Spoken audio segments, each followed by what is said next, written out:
266 రూపాయలకు దొరికే యూరియా బస్తా బయట బ్లాక్ మార్కెట్లో 600 రూపాయలకు ఎట్లా దొరుకుతుంది అనేది ఈ అగ్రికల్చర్ ఆఫీసర్లు ఈ ప్రభుత్వ అధికారులు మాకు చెప్పి తీరాలి.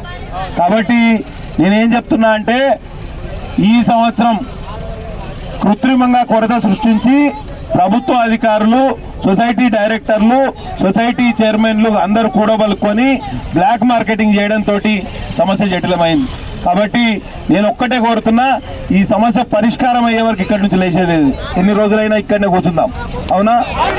మొత్తం ఇవాళ ఇక్కడ ఉన్న 500 మంది రైతులు ఎవరైతే పడిగాపులు కాస్తారో, ఎవరైతే చెప్పులు లైన్లో పెట్టి నిల్చున్నారో, వాళ్ళు రాత్రనక పగలనక తిండి ఆహారం అంతా మానేసి ఏదైతే రోడ్డు మీద కూర్చున్నారో అందరికీ యూరియా సరఫరా చేసే వరకు మేము ఇక్కడ నుంచి లేచేది లేదని మీకు అందరికీ తెలియజేస్తున్నా.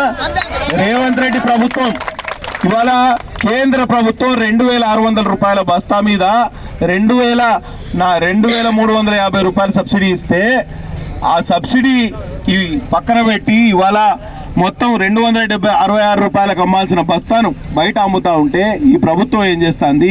అగ్రికల్చర్ ఆఫీసర్లు ఏం చేస్తారు? అగ్రికల్చర్ ఎక్స్టెన్షన్ ఆఫీసర్లు ఏం చేస్తారు? జిల్లా అధికారులు ఏం చేస్తారు? కలెక్టర్ ఏం చేస్తాడు? అడిషనల్ కలెక్టర్ ఏం చేస్తాడు? ఈ పోలీసులు ఏం చేస్తారు? ఒకసారి ఆలోచన చేయాలి. కాబట్టి ఈ సమస్య ఇక్కడ కాదు, ఈ సమస్య మొత్తం తెలంగాణ రాష్ట్రంలో ఉంది. ఎక్కడికక్కడ యూరియా వచ్చినట్టే సొసైటీలే కాకుండా మిగతా DCMS సెంటర్లు కానివ్వండి, హాకా సెంటర్లు కానివ్వండి, ఎక్కడికక్కడ బయట బ్లాక్ మార్కెట్లో అమ్ముకునే ఏర్పాటు చేశారు. కాబట్టి రైతులకు ఇవాళ యూరియా దొరుకుతలేదు అనేది మీకు అందరికీ అర్థం కావాలి.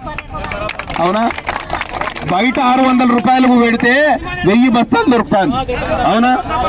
అదే 266 రూపాయలు 204 రూపాయలు అమ్మాలి ఇచ్చినా కానీ 270 అనుకోండి, 280 అనుకోండి, 300 రూపాయలు అనుకోండి, 300 రూపాయలు ఇవ్వడానికి సిద్ధంగా ఉన్నా ఇవాళ యూరియా దొరకకపోవడానికి కారణం ఏంటంటే కృత్రిమంగా కొరత సృష్టించారు అగ్రికల్చర్ ఆఫీసర్లు, అటు డీలర్లు, ఇటు సొసైటీ డైరెక్టర్లు, సొసైటీ చైర్మన్లు ఎక్కడికక్కడ పంచుకునే కార్యక్రమం.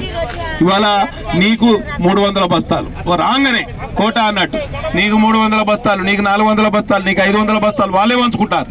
దొంగలు వాళ్ళు పంచుకుంటే రైతులకు మిగిలేదేంది? బూడిద. అవునా? కాబట్టి ఇవాళ కనీసం కేంద్రం ఇచ్చిన సబ్సిడీ యూరియాను కూడా సరిగ్గా పంచలేని రేవంత్ రెడ్డి అసమర్థత ఇవాళ బయటపడుతుంది. అవునా? రైతులను ఆదుకోవడానికి మేము సిద్ధంగా ఉన్నాం. తప్పకుండా వ్యవసాయ అధికారులు వచ్చి మాకు యూరియా పంపిణీ మీద స్పష్టమైన హామీ ఇచ్చే వరకు ఈ ధర్నాను, ఈ రాస్తారోకను విరమించేది లేదని ఈ సందర్భంగా ప్రకటిస్తూ సెలవు తీసుకుంటున్నా.